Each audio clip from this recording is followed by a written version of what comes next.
ओम साई राम। श्री साई सचरित्र अध्याय 28 भाग 1। अध्याय 28 की प्रमुख अंश है चिड़ियों का शिरडी को खिंचा जाना। लक्ष्मीचंद। बुरहानपुर की महिलाएं। मेघा का निर्वाण। साधारणतः पिता केवल इस नश्वर शरीर का ही जन्मदाता है, परंतु सद्गुरु तो जन्म और मृत्यु दोनों से ही मुक्ति करा देने वाले हैं। अतः वे अन्य लोगों से अधिक दयावंत हैं। श्री साईं हमेशा कहा करते थे कि मेरा भक्त चाहे 1000 कोष भी दूर क्यों ना हो, वह शिरडी को ऐसा खिंचा चला आता है जैसे धागे से बंधी हुई चिड़िया खिंचकर स्वयं ही आ जाती है। इस अध्याय में ऐसी ही 3 चिड़ियों का वर्णन है। एक, लाला लक्ष्मीचंद। ये महानुभाव बंबई के श्री वेंकटेश्वर प्रेस में नौकरी करते थे। वहां से नौकरी छोड़कर वे रेलवे विभाग में आए और फिर वे messrs Ralli brothers and company में मुंशी का कार्य करने लगे। उनका सन 1910 में श्री साईं बाबा से संपर्क हुआ। बड़े दिन अर्थात क्रिसमस से लगभग 1 या 2 मास पहले सांता क्रूज में उन्होंने स्वप्न में एक दाढ़ी वाले वृद्ध को देखा जो चारों ओर से भक्तों से घिरा हुआ खड़ा था। कुछ दिनों के पश्चात वे अपने मित्र श्री दत्तात्रेय मंजूनाथ बिजुर के यहाँ दासगणों का कीर्तन सुनने गए। दासगणों का यह नियम था कि वे कीर्तन करते समय सम्मुख श्री साईं बाबा का चित्र रख लिया करते थे। लक्ष्मीचंद को यह चित्र देखकर महान आश्चर्य हुआ, क्योंकि स्वप्न में उन्हें जिस वृद्ध के दर्शन हुए थे उनकी आकृति भी ठीक इस चित्र के अनुरूप ही थी। इससे वे इस निष्कर्ष पर पहुंचे कि स्वप्न में दर्शन देने वाले स्वयं शिरडी के श्री साईनाथ समर्थ के अतिरिक्त और कोई नहीं है। चित्र दर्शन, दासगणों का मधुर कीर्तन और उनके संत तुकाराम पर प्रवचन आदि का कुछ ऐसा प्रभाव उन पर पड़ा कि उन्होंने शिरडी यात्रा का दृढ़ संकल्प कर लिया। भक्तों को चिरकाल से ही ऐसा अनुभव होता आया है कि जो सद्गुरु या अन्य किसी आध्यात्मिक ज्ञान की खोज में निकलता है, उसकी ईश्वर सदैव ही सहायता करते हैं। उसी रात्रि को लगभग 8 बजे उनके एक मित्र शंकर राव ने उनका द्वार खटखटाया और पूछा कि क्या हमारे साथ शिरडी चलने को तैयार हैं? लक्ष्मीचंद के हर्ष का पारावार न रहा और उन्होंने तुरंत ही शिरडी चलने का निश्चय कर लिया।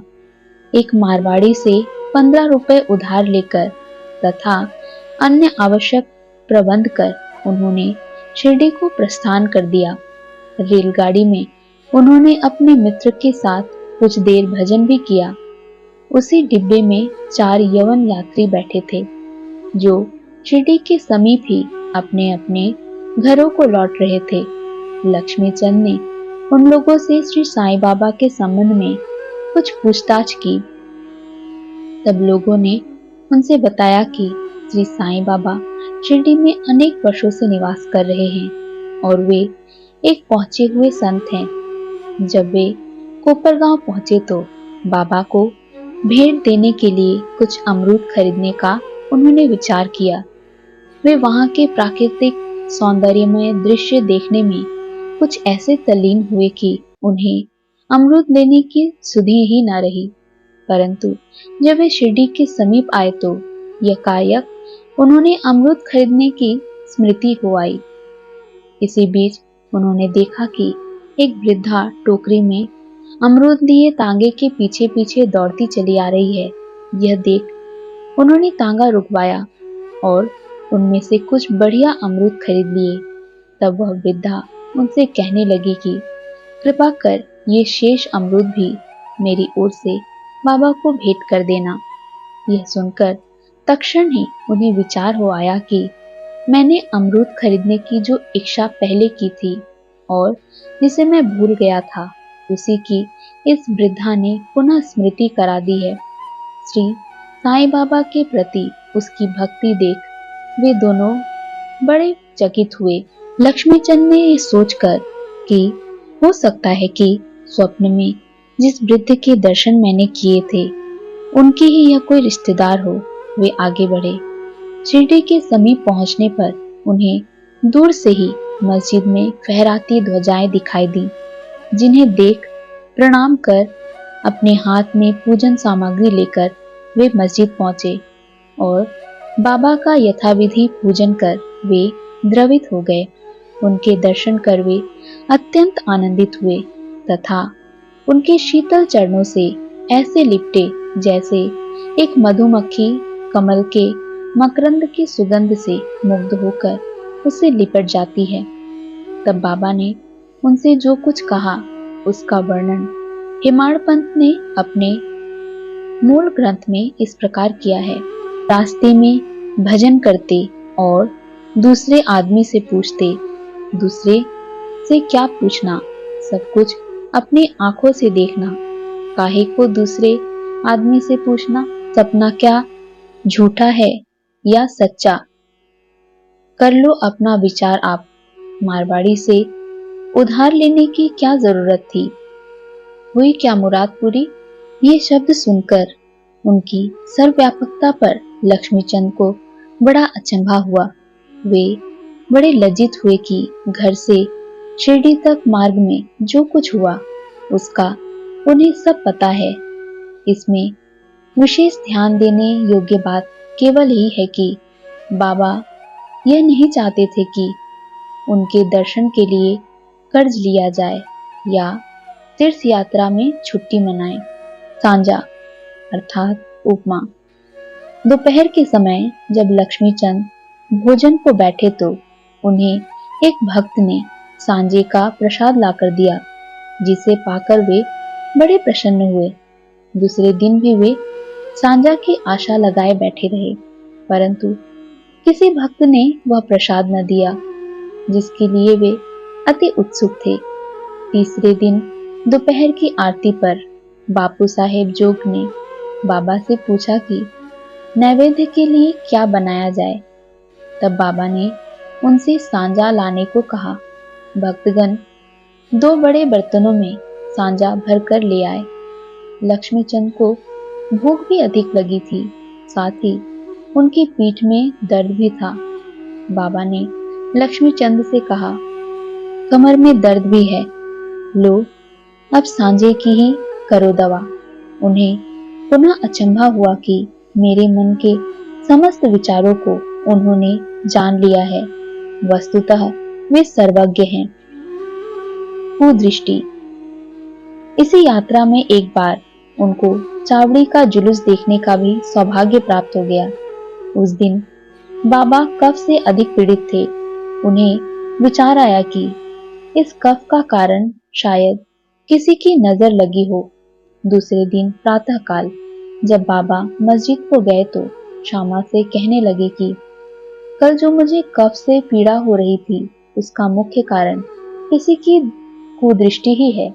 मुझे तो ऐसा प्रतीत होता है कि किसी की नजर लग गई है, इसलिए यह पीड़ा मुझे हुई है।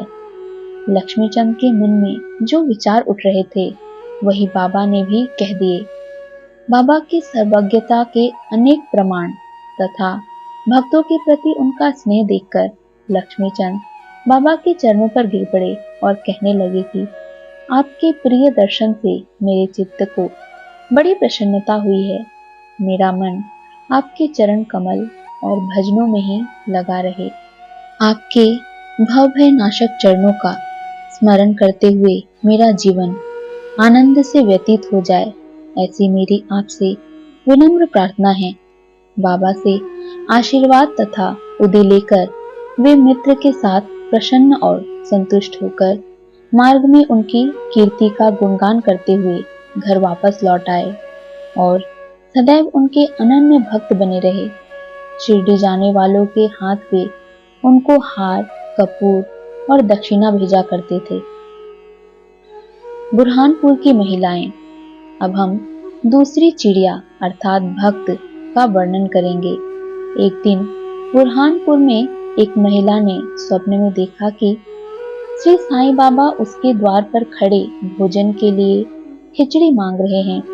उसने उठकर देखा तो द्वार पर कोई भी न था। फिर भी वह प्रसन्न हुई और उसने यह स्वप्न अपने पति तथा अन्य लोगों को सुनाया।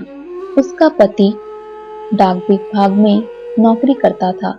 वे दोनों ही बड़े धार्मिक थे। जब उसका स्थानांतरण अकोला अर्थात महाराष्ट्र को हुआ तो दोनों ने शिरडी जाने का भी निश्चय किया और एक शुभ दिन उन्होंने शिरडी को प्रस्थान कर दिया। मार्ग में गोमती तीर्थ होकर वे शिरडी पहुंचे और वहां 2 माह तक ठहरे। प्रतिदिन वे मस्जिद जाते और बाबा का पूजन कर आनंद से अपना समय व्यतीत करते थे। यद्यपि दंपति खिचड़ी का नैवेद्य भेंट करने को ही आते थे, परंतु किसी कारणवश उन्हें 14 दिनों तक ऐसा संयोग प्राप्त न हो सका। उनकी स्त्री इस कार्य में अब अधिक विलंब न करना चाहती थी, इसलिए जब 15वें दिन दोपहर के समय वह खिचड़ी लेकर मस्जिद में पहुंची तो उसने देखा कि बाबा अन्य लोगों के साथ भोजन करने बैठ चुके हैं। पर्दा गिर चुका था, जिसके पश्चात किसी का साहस न था कि वह भीतर प्रवेश कर सके, परंतु वह एक क्षण भी प्रतीक्षा न कर सकी और हाथ से पर्दा हटाकर भीतर चली आई। बड़े आश्चर्य की बात थी कि उसने देखा कि बाबा की इच्छा उस दिन सबसे पहले खिचड़ी खाने की ही थी, जिसकी उन्हें आवश्यकता थी। जब वह थाली लेकर भीतर आई तो बाबा को बड़ा हर्ष हुआ और वे उसी में से खिचड़ी की ग्रास को लेकर खाने लगे। बाबा की ऐसी उत्सुकता देख प्रत्येक को बड़ा आश्चर्य हुआ और जिन्होंने यह खिचड़ी की वार्ता सुनी, उन्हें भक्तों के प्रति बाबा का असाधारण स्नेह देख बड़ी प्रसन्नता हुई। ओम साईं राम।